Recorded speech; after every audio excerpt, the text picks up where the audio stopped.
We go up close and personal, featuring my journey with homelessness, feeding 2,000 people. As I've mentioned, this afternoon we have a powerful and poignant topic to discuss: the City of Shacks. Kopano Mashike, founder of City of Shacks, in studio to chat to us.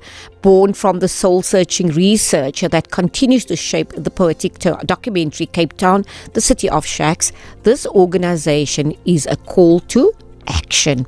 It addresses the profound injustices faced by those living in dire conditions that our collective shame define the reality for the majority of Cape Town's people.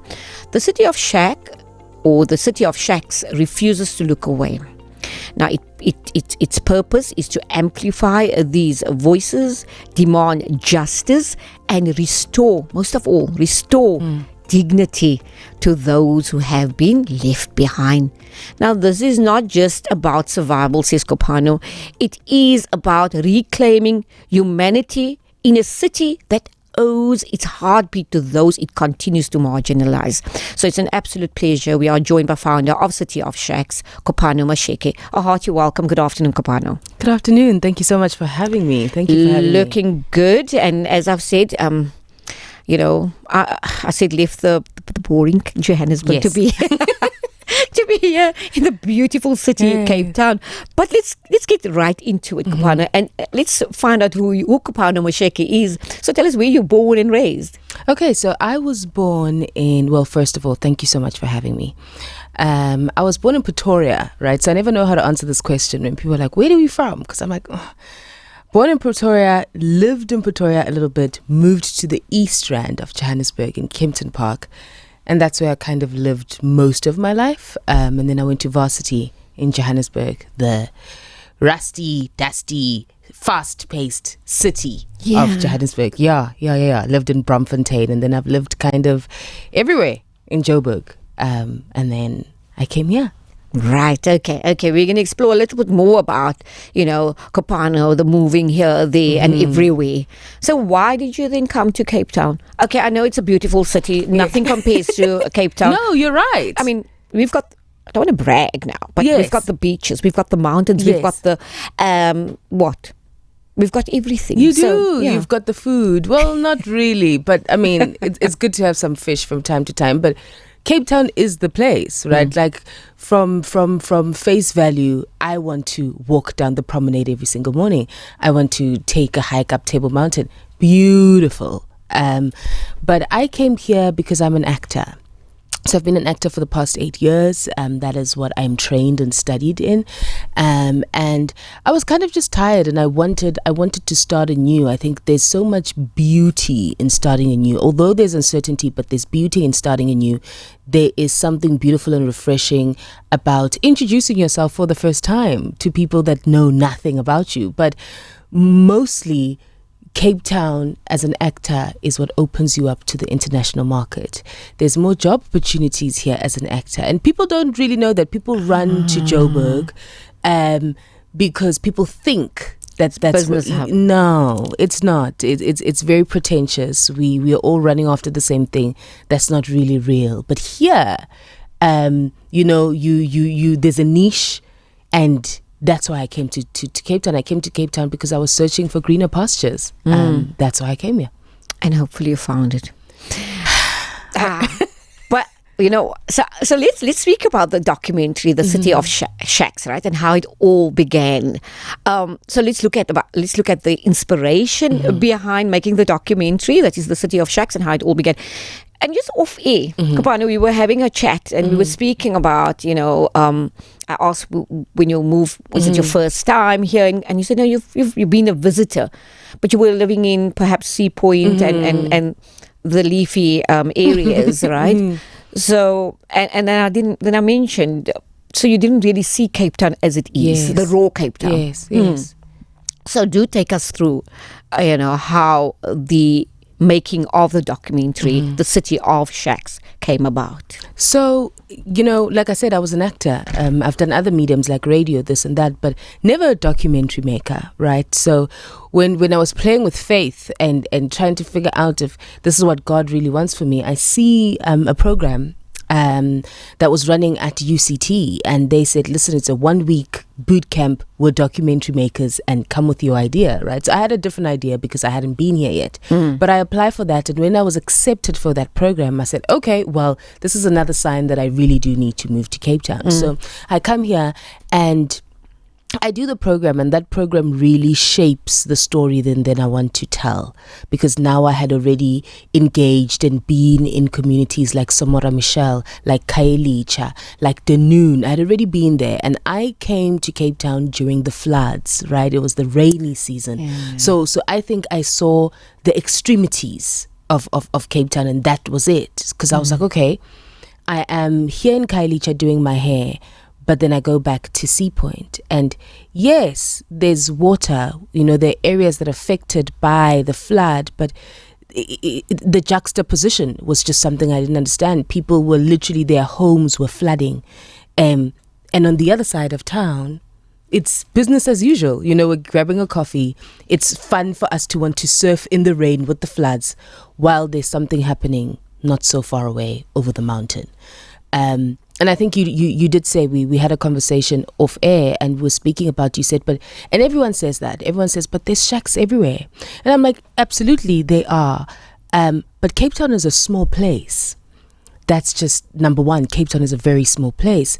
And the juxtaposition, the duality of the city, that's what got to me. What got to me was exactly that there are communities, there is an economy in this place, but what happens to service delivery? Why do people continue to live this way? And there are also, I don't know, there are also different explanations. Municipalities too afraid because the people fight with you, like the police officers, and those are systematic issues, but those are just issues that are there and exist in that area. But how did we get there in the beginning? Yeah, like how did we get there? And that's what I didn't understand. What I didn't understand was these people wake up, people of Kaelicha wake up to come commute to town to work. They're 2 hours sitting in transport. And that is the home that they go back to, where there's no service delivery. The dustbins are out. People's toilets. People don't have water, don't have electricity. Kopano, in saying that, right, again, I'm going back to, being a visitor to Cape Town and now, living here for the past couple of months or so. What brought you from where you were into those townships? How did you get to those townships? It was really curiosity. I can't even tell you, right? So how I got to Kaelicha the first time was because I wanted to do my hair. I was like, I need to braid my hair. I don't know what I'm going to do. And I went into town and the prices were crazy. I was like, I am not paying 1,300 Rand to braid my hair. No. But I said, okay, if I go to the township, I know it will be cheaper. And I mean, I used to go to townships in Joburg all the time. Okay. So, but yeah, I got to Kaelicha, and then I also then heard one of the ladies said to me at the taxi rank, because I took a taxi there. She says, listen, do you know which hairdresser you're going to? Because just yesterday there was a shootout with the things of protection orders and all of that stuff. And already I'm like, wait, what? I just got here. I don't know anyone here. Why am I then, I ask. So what is this protection order thing? Because I had never heard of it before. And then I found out. But yeah, I was curious. I wanted food. I wanted some meat and some pap, which I can't find. It's not a lot of places I can find pap, and it was just because of that, really. Okay. Yeah. And so now you've discovered these townships because hair brought you there. And then the documentary. How did the journey with homelessness then start? Oh,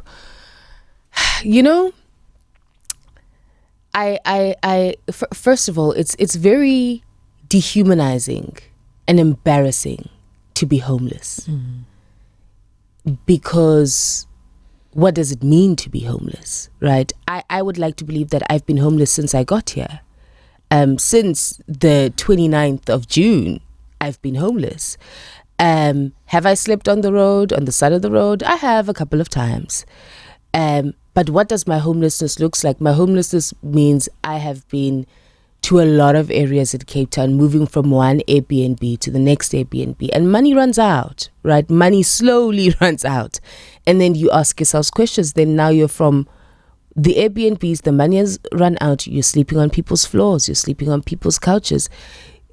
But that has been my journey with homelessness. My journey with homelessness has been, I'm here. I have to do these things. I cannot go back home. And people ask that as well. Like, why don't you just go back home? I can't go back home. I can't go back home because I'm making Cape Town my home. So what is the home I'm going back to? I've let go of my apartment. I've let go of my car in Johannesburg. I don't have a home. But that's what the journey has been. The journey has literally been, I'm homeless because I don't have a home. I'm homeless because, quite frankly, I can't afford the 2 months deposit and 1 month's rent that they want. Like, I can't afford that. And they want that everywhere, right? They want that, whether it's a house share, whether it's I'm an artist. I don't have a pay slip. It doesn't mean I'm not making that money, but I don't have a pay slip. Landlords don't understand that. Being an artist, also, if you're my landlord, what does it mean? I can shoot a commercial. I get paid anything between 30 days and 90 days. My landlord doesn't have 90 days to wait for me. She wants some money at the end of every month. So that is what my journey has been. And it's not just mine alone. It's, I think, many artists, even in Cape Town. That's the reality of our stories. Yeah, and it brings me back to how the City of Shacks came about. Why did you find the need to document this? I think because I was shocked. I realized that these greener pastures I'm looking for, perhaps I won't find them here because there is no grass, right? Like, there's water. So where am I finding the grass? But that's what it is. But more than anything, it was, yes, the documentary is called The City of Shacks, but the core question is, what is a home? And what if home doesn't want you? And that was a question to me, right? To say, but what defines a home for me? And what if the home that I want to make my home, the home where I was born, doesn't want me? And the doesn't want me was important because I looked at those townships and I said, but does this home want you here? That's a very profound statement, Kopano. If the home doesn't want me, put that in context. Ooh. You're putting me on blast. Yeah, I think home is not what home used to be, right? My explanation and my recollection of what my maternal grandmother used to describe as home is a home that I don't know. Okay. And what if home doesn't want you means, what if home doesn't accept me? What if home doesn't see me for the person that I am, an individual? That's what if home doesn't want me. Yeah. When you don't have a home to go back to, because I think that's something that a lot of the times we don't want to speak about. We don't want to speak about, do we actually like going home? Does home accept us? What does home look like? What are the politics at home? Are we comfortable to be ourselves at home? And are there structures that support us being at home? And that's what it was. It was a deep searching of the meaning of home. Because I think we all deserve a home. We all deserve community. We heal in community. Yeah. We learn in community. We become in community. Yeah, that's what it was about. I was looking at it to say, if I'm packing up my whole entire life from a city that I've known for all of my life, and I'm saying I'm going to make Cape Town home, and not because of the glitz and glam, but because I have a really deep spiritual connection to this place. This place has been hard to me, but I'm my freer self. My aunt said to me the other day, she's like, you know what? I like Cape Town on you. You look pretty. You smile like you're beaming. And I said, girl, I am sleeping on the streets.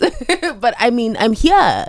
And yeah, that's what it's been. It's the idea of home. Kopano, take us through what are some of the key challenges faced by residents of informal settlements here in Cape Town. So it's the infrastructure. It's the infrastructure because I think we all know the Cape Town's weather. We can't control it. but infrastructure, especially in the informal settlements, for me was a big issue, because when it floods, what happens to people's homes? Service delivery, with the nuanced challenges, because they are nuanced, and when we speak of these things, I want to say, okay, but the government could do something, but even us as people, we need to now have a conversation amongst ourselves, right? Is this the community that we truly want to be a part of? Guys, maybe let's not do that. Maybe let's, we're the community leaders. We're the people in the community that says, but even from our end as the community, we need to do better, because this is now the only place we have been given, and it's our responsibility to keep it clean, keep it right, and again, these issues are so nuanced. And crime is a really, really, really big thing. And I think we spoke about it too. You said, yeah, but these things are everywhere. Again, Cape Town is small, but the crimes are so violent. And that was, for me, the difference in the townships, right? If we look at Joburg and we look at Cape Town, there are townships in Joburg, and some of them are very notorious for crime, but the feeling that I feel in the townships in Cape Town, I feel the danger looming. I feel that anything can happen at any given moment. Whereas in Joburg, it's not that bad. I know that maybe I don't have to go to that street corner because it's a little bit, but I can roam the streets in townships and not have a problem. So yeah, I would say those are the top three. It's service delivery, it's infrastructure, and it's crime. And all of that birth things like teenage pregnancy. I've never seen so many children. I'm like, why do children have children? But again, those are systematic issues, and but those three for me are my top three. Yeah, and you made such an important point as well, Kopano. If you want to see change, start with yourself. Yes. So let's speak about how does the City of Shacks work to address these challenges and support the community. Okay, so again, I am an artist. We're storytellers, and the first thing for me is we must document these stories, because things like gentrification masquerade progress while they leave people behind, right? And we just have these fancy words. Oh, it's gentrification. And that's not what it is. We're ignoring people. We're leaving people behind. We're displacing people. We're tearing families apart. And for me, we have to document those stories so people are not forgotten. That's number one. But we also have cases. We were helping a homeless lady and her friends, but she stuck out to me the most. I found her, she was reading a book in Sea Point. Her name is Karen Nell. She was reading a book, and I said, I think I passed her twice. The first day I looked at her, she was reading this book. The second day, and she was writing notes. So I said, listen, can I sit down and let's have a conversation? And we really tried our level best to make sure that there is some rehabilitation of sort, But you asked me something so interesting. You said, what does your name mean? My name means to bring people together, a gathering. And her daughter was all the way in the UK, and through social media, we find her daughter because we post a video of her. And I remember her daughter once saying, thank you so much for bringing people together. And I knew, I was like, that's it, right? This is what this organization does. This organization brings people together. And it brings the goodness of people, the humanity of people. That's what we strive to do. Yes, of course, the long-term goal for me is to have a house and a shelter of sort for creatives who make the move from wherever, but especially in South Africa, so that they are housed, so that they are able to see these creatives' endeavors of theirs through. Because I think art will change the world. And that's how we speak to people in a way where it's not political, but it's the truth. Right. Yeah. Right, stating the facts. So share with us perhaps a story or example of how your organization, of course the City of Shacks, has made a difference in people's lives or someone's life. And I think again, like, it's Karen. I saw Karen and I said, and she was really into that book. Like, she was really reading the book. And I saw her the first time. The second time I said, can I sit down? And you could see, like, she wasn't sure. Like, wait, why do you want to sit down? And I said, no. I just want to have a conversation. And even when I asked her, I said, how are you? And she cried. She said, nobody asks homeless people how they are. She's like, nobody she was homeless, was she? Yes, she was she was living on the side of the road in Sea Point. And she says, nobody asks me how I am. And I don't know how to answer. I don't know how to answer you because I'm shocked and I'm taken aback. And Karen became, for me, and not even became, she's become a really important part of my life because I resonate with her. I understand, I get it. I get what it means. I get the shamefulness and the dehumanization of being on the streets. And I understand her experiences, that we look at homelessness as something so far-fetched. But a lot of us are one paycheck away from having that comfort taken away from you, right? Yeah, Kopano, the listener is saying, because you narrated that story now, and you mentioned the daughter being in the UK. Yes. And they're saying, how does that even make sense? Karen being homeless, but she has a daughter in the UK? Yes. Connect the dots to us, please. So, I don't want to go too much in detail because I do think they privacy. Sure. But Karen was originally from the UK. She moved from the UK to South Africa. She got married and something happened in her marriage and divorce settlements happened, this, that and the other. She worked somewhere, lost her job during COVID-19. Money left. Yeah. And she didn't even have the money to go to the UK. And she did like some odd jobs. She would clean people's like hotels, clean people's homes, but after a while, she literally found herself homeless. She walks around with her degree in her bag. Some police reports of whatever stuff that she has that I don't think I want to speak about here. Of course. But her life, But when she showed me her degree, I wanted to cry because I said, wait, what? She said, yes, I'm not here because I'm a drug addict, And even before proper rehabilitation was happening on our end, I said, listen, Karen, I need to know if you're on drugs because I need to give you the help that you deserve if that's the case. She said, let's go and do a drug test. And we did a drug test and she was clean. And then even for me in the moment, right, I was like, oh, wow, like now we really need to help this person. But then when I was alone and I was reflecting, I said, why do I only want to help this person because they don't, you know what I mean? And because you have to look at yourself also. When we're trying to fix stereotypes, we must also look at ourselves and say, oh no, you actually can't do that. But that's what happened with Karen. And her daughter didn't know where she was because they lost contact, because she lost her phone. When you're in the streets, you're going to lose your phone 2 nights in there. You're going to lose your ID. You can't apply for a job when you don't have an ID. You can't apply for a job when you don't have a place to live because you don't have a physical address. You can't apply for a job when you don't have a phone because how are they going to call you for the interview?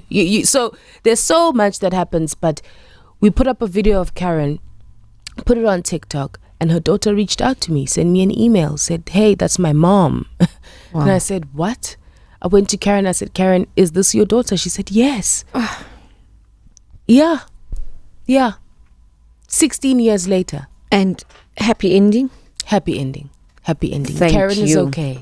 She's Thank okay. you. Yeah, she's okay. We will continue to try and give her all the help that we think she needs, but we know she doesn't need handouts. She needs dignity. Right. Kopano, the right name for you indeed, bringing together, right? So what role does the legacy of, let's speak about the legacy of Sissy Gould play in your movement, and why is it important to keep her memory alive? Oh, I think it's so important because the jewel of District 6. It's so important. It's so important that when people do extraordinary things under crazy circumstances, that you take on the baton, right, or the baton. I was introduced to the Sissy Gould House specifically by I can call him a colleague of mine. He is the main character in the documentary Mother City. His name is Nkosi Ikona, Swart Boy. He introduced me to the occupation. And I don't know, I walked in there and I remember saying to him, who is Sissy Gould? Because I didn't know. I just knew the house. He said, no, you have to do your own research. And that night I sat down, opened my laptop, did research, and I said to him, I need to feel her, because I'm feeding her people. I'm feeding the people that live under, a place that is left under her name. I need to feel her. She's so important. The first black woman with a master's degree from the UCT. At a time where that was not allowed. Yeah. The first black woman to be a part of the Cape Board. The first black woman to be counsel. Those are important things, who was birthed by a father who believed in education and was an advocate for fair education. That's it. I resonate with her politics. I resonate with her fight and her resilience. And we need that. Those are the stories that I want to tell. I was saying today, I was at UCT and I said, I want to make a movie about her. Why is she not in our history books? Yeah. She must be in our history books, because the role that she's played is so important, especially being a woman of color at that time, to say, I am going to use this very law that you guys use against us for my people and for myself. So it's extremely important. Right. Thank you so much for that. Kopano, how do you engage with the broader community and stakeholders to raise awareness and drive change? Listen, social media has been a really, really, really powerful tool where that is concerned. But how I engage with the stakeholders is I'm a part of the conversations. I'm there when there's a meeting in these occupations. I'm there because I want to hear. Yeah. I want to understand the challenges. I want to be a part of the solutions in any shape or form. That's what I do. I'm there. I put myself there. I'm there. I'm sitting in on the meetings. I'm speaking about things that I really know. All right. Then, so what are some of the misconceptions people have about informal settlements and, of course, their residents? Is that they're criminals? Is that they want to be there? It's a choice to be unemployed. No, it's a choice. They can just go back home. I've heard that so many times when people say, yeah, but everybody that lives in Khayelitsha can just go back home. And I said, but what does that mean? Some people were born there.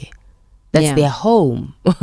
And when we say people must just go back home, why are we not saying that to the Europeans who flood the City Bowl, right? Why are we not? Because they bring the profit, because they bring the money. Is that why we don't have a problem with those people? The criminals one, it bothers me a lot. They choose to be there. They choose to be in this informal settlements. They choose to be on the side of the road. Like, people don't choose homelessness and those type of conditions.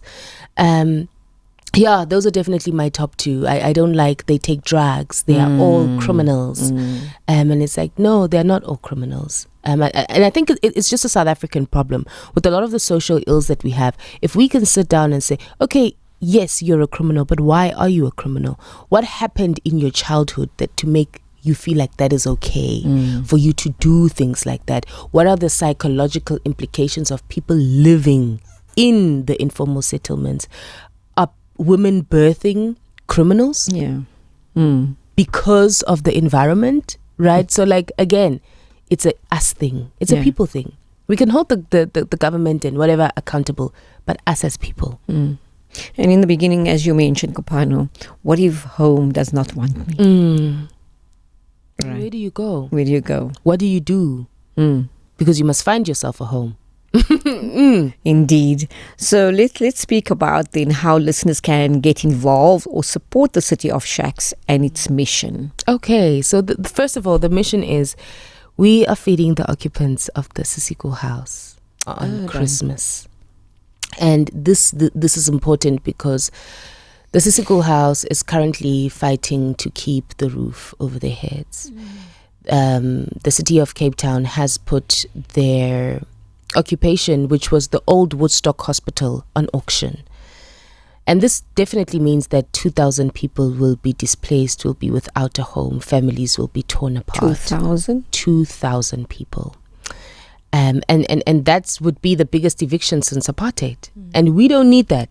We don't need any more homeless people. Yeah. We don't need, that will be a disaster that we do not need. So my, research with the documentary, I find the occupation and they have my heart, each and every person's story, but mostly their resilience.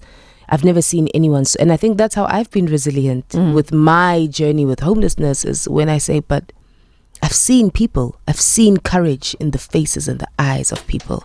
And we're feeding them on Christmas, and how people can get involved. Literally, we don't want any financial support, but things like food vouchers, stationery. We're going back to school. Children are going back to school. Stationery, old dictionaries, old calculators, school shoes, but food vouchers to make the actual Christmas lunch happen. Who are the occupants at the Sissigul house? So there's one lady, her name is Fahmida. The occupants at the Sissigul house. So are they families? It's families. So it's families. So the occupation used to be the old Woodstock Hospital. The old Woodstock Hospital was then left abandoned for a couple of years. And the occupants are people who were moved out of Woodstock and Salt River and Observatory years ago due to gentrification. Right? And they found themselves with nowhere to go. So they said, okay, with Reclaim the City, we're going to occupy this hospital. They found the hospital in a mess. They cleaned up the hospital. They moved in there. And these are normal people. These are working class people who, again, like me, don't afford rent. Right, okay. And they've been living there for the past 8 years. That has been their home for the past 8 years. And the alternative housing from the city is that people go to Wolverrivier, which is extremely far away. But again, if they are moved to Wolverrivier, what happens to their children who go to school in Woodstock and their jobs? It doesn't make any sense. So as part of the public participation to get the public to write a comment about these people and the occupation, we thought the Christmas lunch was a good thing, because the truth of the matter is that this might be their last Christmas with the roof over their heads. That's the truth of the matter. So I wanted, and when I spoke to the leaders of the occupation, they said, some people don't even know what Christmas is. Some people don't know that on Christmas, people celebrate. They see it. They see it with the surrounding neighbors. But they don't know what it is. And that was important for me, because I too don't know what a Christmas lunch is. I have the privilege to speak how I speak and present how I present, but I don't know what that is. So that's why it's important. I would like for people to come on board just, for that. Is let's make Christmas special. Now let's talk a little bit about the feeding of the people of the Sissigul house on Christmas. So what is the plan for that day? And of course, again, how can the community and listeners of Radio 786 get involved? So the plan for that day is, if this might be the biggest eviction since apartheid, we're going to have the biggest Christmas lunch. That's what we're going to do. We want to breakfast in the morning, and like nothing, nothing hectic, like oats and a fruit, and to have a lunch where everybody can remember, everybody can eat and have seconds, have a jumping castle for the kids. Nice. But let's have a good old time. If we can have a malva pudding and some custard at the end of the night, I'll be happy. Isn't it trifle? Trifle is the thing, isn't it? Oh, no, I didn't know about that. Us Joburg people have malva pudding. But we can have a trifle. I'll join. No, I'm not a trifle person. Okay. I'll join the malva pudding gang. Yes, a malva pudding and custard. If we can have that would be great. But just to create a memory for people, something that they can remember for the rest of their lives. No matter what happens in my life, I remember my 21st birthday. And I want people to remember Christmas. It's not about me. It's about the community. It's about the children. And again, how your viewers and your listeners can get involved is literally, we are looking for food vouchers from ShopRite and Checkers. Okay. And old stationery. Kids are going back to school,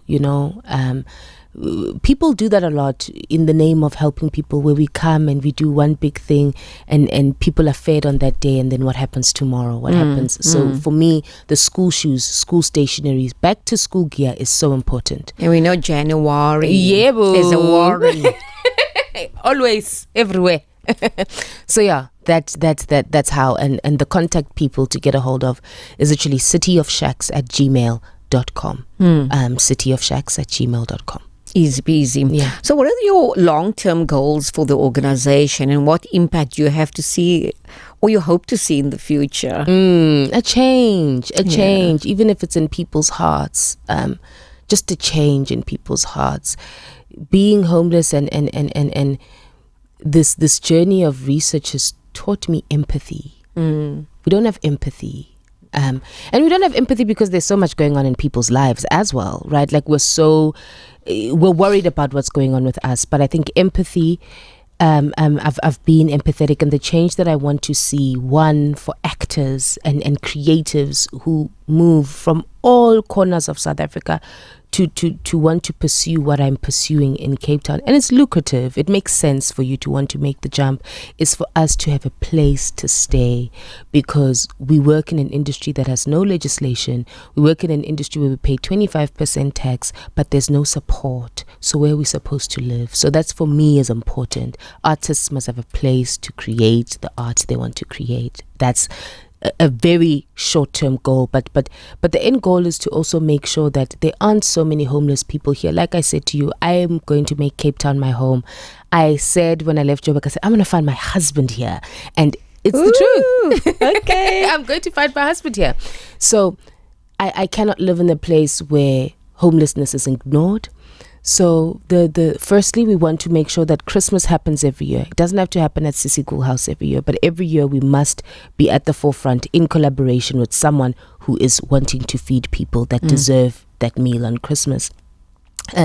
The shelter is important. I want a City of Shack shelter in the middle of Sea Point, and we're going to make it happen, okay?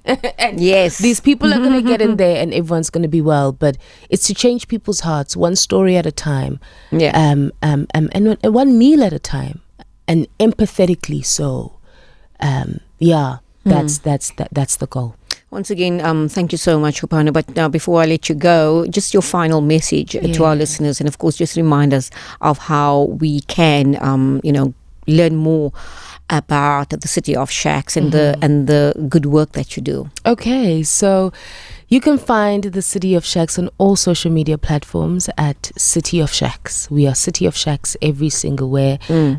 Myself as well, Kopano Mashike, on all social media platforms. Again, we are feeding 2,000 people on Christmas. Please, please, please get involved.